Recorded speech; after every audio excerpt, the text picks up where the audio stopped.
Farmers say despite the drought this year, somehow they were able to harvest a pretty decent cotton crop. In fact, they're pleased with it.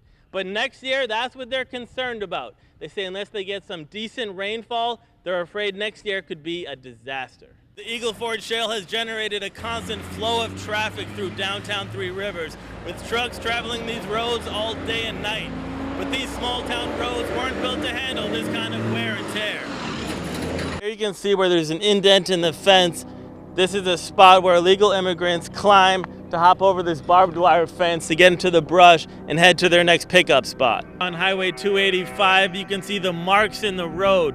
This is a hot spot where coyotes come and pick up illegal immigrants. They hop the fence, you can see it's damaged. You can even see the footprints of illegal immigrants. Just over this barbed wire fence, you can see clothing all over the place. And over into the distance, you can see jugs of water. That's a spot where illegal immigrants wait to be picked up here on the highway by coyotes. We're about a mile into the Bajo Ranch off of County Road 145. This place is like an obstacle course. It's difficult to walk through, let alone drive through, but that's exactly what the Chevy Tahoe did.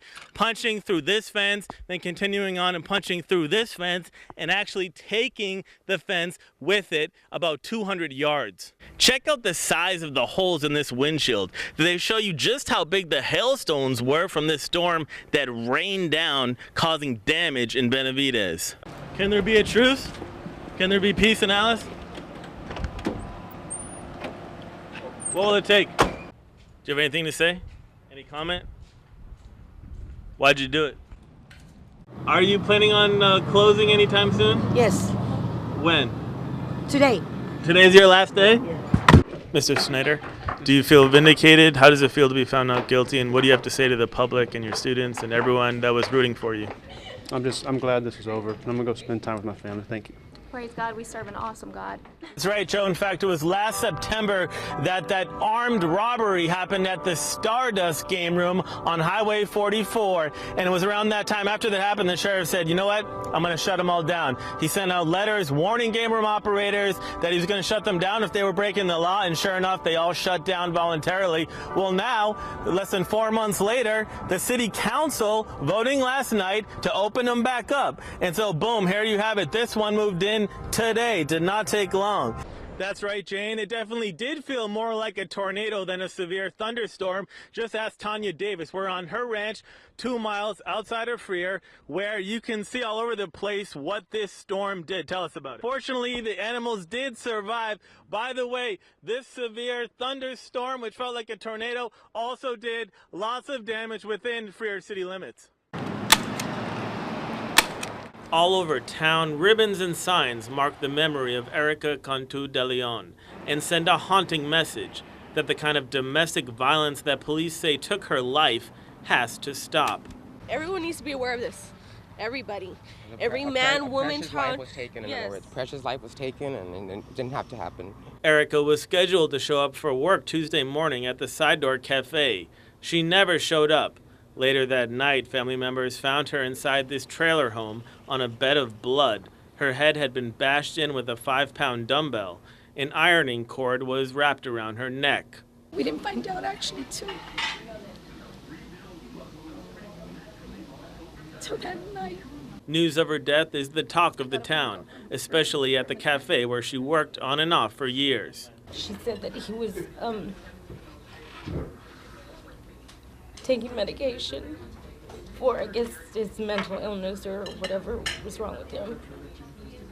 And that he really wanted to get back with her. Should never have gotten to this point, and that domestic violence is something that's growing, and we need that the city of Alturas isn't going to tolerate it. One of Erica's closest friends showed us the design of a t-shirt that is being made to remember Erica. Friends say Erica had been the victim of domestic violence for years, that she tried to escape it and move on with her life, but that her estranged husband, Eusebio Chevo de Leon, wouldn't let her. And now, a beloved woman in the Falfurrias community is no longer here for her kids and for her friends. What was the last conversation you had with her? Just that we had fun there at the dance, and she was supposed to be here for my daughters. The life of a local angel cut short and gone too soon. Mike De Silva, 3 News. Come on, Marty. Got anything to say?